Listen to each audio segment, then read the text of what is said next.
इस वीडियो में हम लोग एलसीएम तथा एचसीएफ पर आधारित कुछ महत्वपूर्ण प्रश्न को हल करेंगे। तो चलिए हम लोग स्टार्ट करते हैं। तो हमारे पास देखिए यहाँ पे 3 सवाल दिया हुआ है आपके पास। तीनों सवाल जो बनेगा वो एक फॉर्मूला पे बनेगा। वो फॉर्मूला क्या है तो आप लोग जानते होंगे, दो संख्याओं का गुणनफल बराबर होता है एलसीएम गुना एचसीएफ। अर्थात मान लेते हैं कि एक संख्या हमारे पास ए है, ठीक है, और एक संख्या हमारे पास बी है।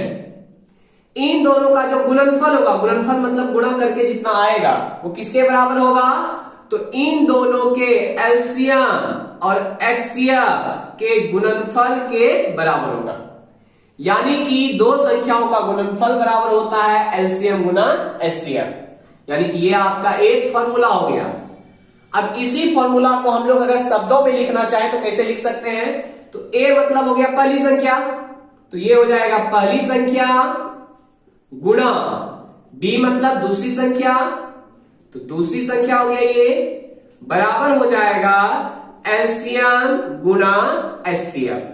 ठीक है, यानी पहली संख्या गुना दूसरी संख्या बराबर क्या हो जाएगा, एलसीएम गुना एचसीएफ। ठीक है, अगर बताइए इनमें से 4 में से अगर कोई भी 3 मान आपको दिया हुआ रहे तो आप चौथा मान निकाल सकते हैं। कैसे सर, मान लेते हैं आपके पास दोनों संख्या दिया हुआ हो और आपके पास एलसीएम दिया हुआ हो, तो आप एचसीएफ निकाल सकते हैं। कैसे, तो एचसीएफ को इधर आने देंगे, एलसीएम इधर गुणा इधर आएगा, किसमें हो जाएगा, भाग में हो जाएगा, एचसीएफ निकल जाएगा आपका। कैसे सर, तो देखिए मान लेते हैं आपके पास दो संख्या दिया हुआ है और एचसीएफ दिया हुआ है, आपको निकालना एलसीएम है। तो कैसे निकालेंगे, तो देखिए तो हो जाएगा फॉर्मूला पहली संख्या गुणा दूसरी संख्या, ठीक है, और हमारे पास यदि एचसीएफ दिया हुआ है, एचसीएफ को दूसरे साइड भेजिए तो बटे एचसीएफ नहीं हो जाएगा आपका, बराबर कितना हो जाएगा आपका एलसीएम। यानी एलसीएम निकालने का फॉर्मूला क्या हो गया, दोनों संख्याओं का गुणनफल बटे एचसीएफ। जैसे आप देख सकते हैं 1 नंबर सवाल में, देखिए 1 नंबर सवाल में आपके पास क्या है, दो संख्या दिया हुआ है और दोनों संख्याओं का एचसीएफ दिया हुआ है। देखिए ना, एचसीएफ ऑफ 306 और 657, यानी इन दोनों संख्या का एचसीएफ कितना आपके पास 9 दिया हुआ है। यानी एचसीएफ आपके पास दिया हुआ है 9 और दोनों संख्या दिया हुआ है। तो आपसे पूछा जा रहा है कि इन दोनों संख्याओं का एलसीएम ज्ञात कीजिए। तो कैसे निकालेंगे, तो देखिए पहली संख्या गुना दूसरी संख्या होती है ना, तो पहली संख्या आपके पास कितना है 306 है, तो 306 हो जाएगा, गुणा दूसरी संख्या कितना आपके पास 657 है, तो 657 हो जाएगा, और बटे एचसीएफ, एचसीएफ का मान कितना दिया हुआ था आपके पास 9 दिया हुआ था, तो 9 हो गया यहाँ पे, बराबर क्या हो जाएगा आपका एलसीएम हो जाएगा। ठीक है, अब क्या करना आपको, 9 से इसको कटा दीजिए, तो 9 से अगर 306 को कटाइए कितना बार में खाएगा, तो 9 दिया 27, यानी 3 बचा 36 हो गया, 9 चौके 36 यानी 34 हो गया। 34 गुना 657 करेंगे तो 22,338 आएगा। ये आपका क्या निकल गया, एलसीएम निकल गया। ठीक है, तो दूसरा नंबर सवाल है आपके पास, यदि दो संख्याओं का एचसीएफ 18 हो, यानी दोनों संख्याओं का आपके पास एचसीएफ दिया हुआ है, कितना दिया हुआ है 18। इसके बाद देखिए आगे क्या कर रहा है, दो संख्याओं का एचसीएफ 18 है, दोनों संख्याओं का गुणनफल 12,960 हो, दोनों का गुणनफल दिया हुआ है आपके पास 12,960, तो क्या है इसका एलसीएम ज्ञात क्या हो, एलसीएम क्या होगा। यानी कि आपके पास दिया हुआ है एचसीएफ का मान, ठीक है, दोनों संख्याओं का गुणनफल दिया हुआ है, आपसे पूछ रहा है एलसीएम का मान, तो निकलेगा ना। कैसे, तो दोनों का मान पुट कीजिए, तो दोनों संख्याओं का गुणनफल कितना दिया है 12,960, तो दोनों संख्याओं को गुणा करने के बाद आया है 12,960 बराबर एलसीएम। तो एलसीएम तो निकालने का ही रहा आपके पास, तो एलसीएम का एलसीएम रह जाएगा गुना एचसीएफ, तो एचसीएफ कितना दिया हुआ है आपके पास 18, तो 18 हो जाएगा। अब 18 देखिए इधर गुणा में, इधर किसमें होगा, भाग में, तो 12,960 18 गुणा में है, इधर आगे किसमें होगा, भाग में हो जाएगा 18, बराबर हो जाएगा आपका एलसीएम। अब 18 से इसको कटाइए, ठीक है, तो कटाएंगे कितना होगा, देखिए 18 95 68 68 से 68 26 से, तो 7 बार में खाया 26 से 126 हो गया, बचा 3 36 हो गया, तो 18 गुना 36 हो गया, अब एक 0 बचा तो 0 हो गया, यानी एलसीएम का मान कितना है आपके पास 720, ये आपका एलसीएम निकला।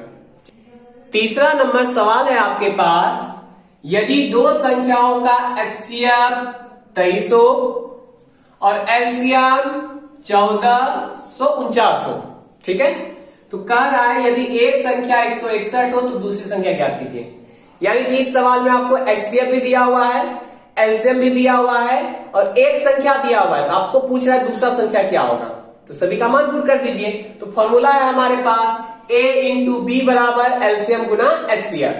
तो a मतलब पहली संख्या, तो पहली संख्या का मान कितना दिया हुआ है आपके पास बताइए, 161 है, 161 हो जाएगा गुना दूसरी संख्या तो ज्ञात करना आपको, तो दूसरी संख्या b के जगह पे b रह जाएगा बराबर एलसीएम।